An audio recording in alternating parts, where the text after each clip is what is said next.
2017 ശേഷം nursing qualification complete ചെയ്തവർക്ക് മാത്രമാണോ ആപ്രയുടെ പ്രോസസ്സ് ഡയറക്റ്റ് ആയിട്ട് ചെയ്യാൻ പറ്റുമോ എന്നുള്ളത്.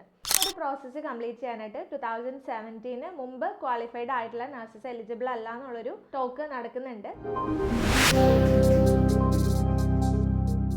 ഹായ്, ഇന്ന് നമ്മൾ ഡിസ്കസ് ചെയ്യാൻ പോകുന്നത് ആപ്ര നഴ്സിംഗ് രജിസ്ട്രേഷൻ ഡയറക്റ്റ് ആയിട്ട് പ്രോസസ്സ് ചെയ്യുന്ന കാൻഡിഡേറ്റ്സിന് വേണ്ടിയാണ്.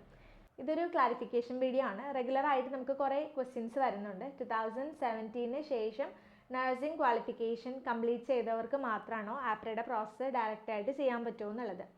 ആപ്ര ഡയറക്റ്റ് പ്രോസസ്സ് എന്ന് പറയുന്നത് എൻക്ലെക്സാറൻ, ഓസ്കി ആൻഡ് ലാംഗ്വേജ് ടെസ്റ്റ് എടുത്ത് OBA പാത്വേ വഴി രജിസ്ട്രേഷൻ കംപ്ലീറ്റ് ചെയ്യുന്ന ആ ഒരു പ്രോസസ്സിനെയാണ് ആപ്ര ഡയറക്റ്റ് എന്ന് പറയുന്നത്. അതായത് ഇംഗ്ലീഷ് സ്പീക്കിംഗ് കൺട്രിയിൽ അല്ലാത്ത നഴ്സസിൻ്റെ പ്രോസസ്സ്, OBA പ്രോസസ്സ്. ആ ഒരു പ്രോസസ്സ് കംപ്ലീറ്റ് ചെയ്യാനായിട്ട് 2017 മുമ്പ് ക്വാളിഫൈഡ് ആയിട്ടുള്ള നഴ്സസ് എലിജിബിൾ അല്ല എന്നുള്ളൊരു ടോക്ക് നടക്കുന്നുണ്ട്. പക്ഷെ അത് അങ്ങനെയല്ല. 2017 മുമ്പുള്ള ആളുകളാണെങ്കിലും 2017 ശേഷമുള്ള ക്വാളിഫിക്കേഷൻ കംപ്ലീറ്റ് ചെയ്ത ആളുകളാണെങ്കിലും ഒക്കെ ആപ്ര ഡയറക്റ്റ് പ്രോസസ്സ് ചെയ്യാനായിട്ട് എലിജിബിൾ ആണ്. OBA പാത്വേക്ക് എലിജിബിൾ ആണ്. അങ്ങനെയുള്ളവർ എൻക്ലെക്സാറൻ, ഓസ്കി ആൻഡ് ലാംഗ്വേജ് ടെസ്റ്റ് ഈ 3 കാര്യങ്ങളും കംപ്ലീറ്റ് ചെയ്ത് കഴിഞ്ഞ് ഓസ്ട്രേലിയൻ നഴ്സിംഗ് രജിസ്ട്രേഷൻ എടുക്കാനായിട്ട് സാധിക്കും. 2017 ഒരു അപ്ഡേറ്റ് കൊടുത്തിരിക്കുന്നത് UK, Ireland, Canada, Singapore, US, Spain തുടങ്ങിയ രാജ്യങ്ങളിൽ രജിസ്റ്റേർഡ് നഴ്സായിട്ട് വർക്ക് ചെയ്യുന്ന നഴ്സസ് ആണെങ്കിൽ അവർക്ക് എക്സാം ഇല്ലാതെ ഓസ്ട്രേലിയൻ നഴ്സിംഗ് രജിസ്ട്രേഷൻ അച്ചീവ് ചെയ്യാനായിട്ട് സാധിക്കും.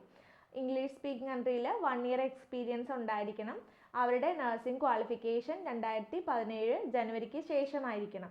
ഈ ഒരു അപ്ഡേറ്റ് അവർക്ക് വേണ്ടി മാത്രമാണ്. അതല്ലാതെ നമ്മുടെ നഴ്സസ് നാട്ടിൽ വർക്ക് ചെയ്യുന്നവരോ GCCയിൽ വർക്ക് ചെയ്യുന്നതോ ഈ 6 കൺട്രിക്ക് പുറത്തുള്ള രാജ്യങ്ങളിൽ വർക്ക് ചെയ്യുന്നവരോ ഒക്കെ ആണെങ്കിൽ അവർ ആപ്ര ഡയറക്റ്റ് രജിസ്ട്രേഷൻ പ്രോസസ്സിന് എലിജിബിൾ ആണ്.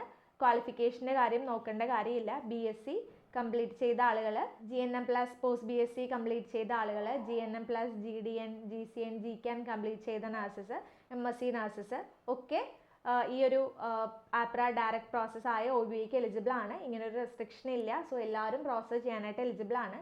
ഈ ഒരു വീഡിയോ ചെയ്യാനുള്ള റീസൺ എന്താണെന്ന് വെച്ചാൽ ഈ ഒരു അപ്ഡേറ്റ് കേട്ടപ്പോൾ എല്ലാ നഴ്സസും വിചാരിച്ചിരിക്കുന്നത് 2017 ശേഷം ക്വാളിഫൈഡ് ആയിട്ടുള്ള ആളുകൾക്ക് മാത്രമാണ് ഓസ്ട്രേലിയയിൽ രജിസ്ട്രേഷൻ കിട്ടൂ എന്നുള്ളതാണ്. പക്ഷെ അങ്ങനെയല്ല. ഈ 6 കൺട്രിയിലുള്ളവർക്ക് മാത്രമാണ് ഈ ഒരു റൂള് ആപ്ലിക്കബിൾ ആയിട്ടുള്ളത്. അതല്ലാത്ത നഴ്സസ് ആണെങ്കിൽ OBA പാത്വേക്ക് എലിജിബിൾ ആണ്. പഴയ പ്രോസസ്സ് എന്താണോ അത് തന്നെ കണ്ടിന്യൂ ചെയ്ത് പോകാവുന്നതാണ്. ഓസ്ട്രേലിയൻ നഴ്സിംഗ് രജിസ്ട്രേഷൻ പ്രോസസ്സ് നോക്കുന്ന നഴ്സസ് ആണ് നിങ്ങളെങ്കിൽ ഡെസ്മ ഇൻ്റർനാഷണലിൻ്റെ യൂട്യൂബ് ചാനലിൽ എല്ലാ ഡീറ്റെയിൽസും അപ്ലോഡ് ചെയ്തിട്ടുണ്ട്. സ്ക്രീനിൽ കാണുന്ന വാട്സപ്പ് നമ്പറിൽ കോൺടാക്റ്റ് ചെയ്യാവുന്നതാണ്.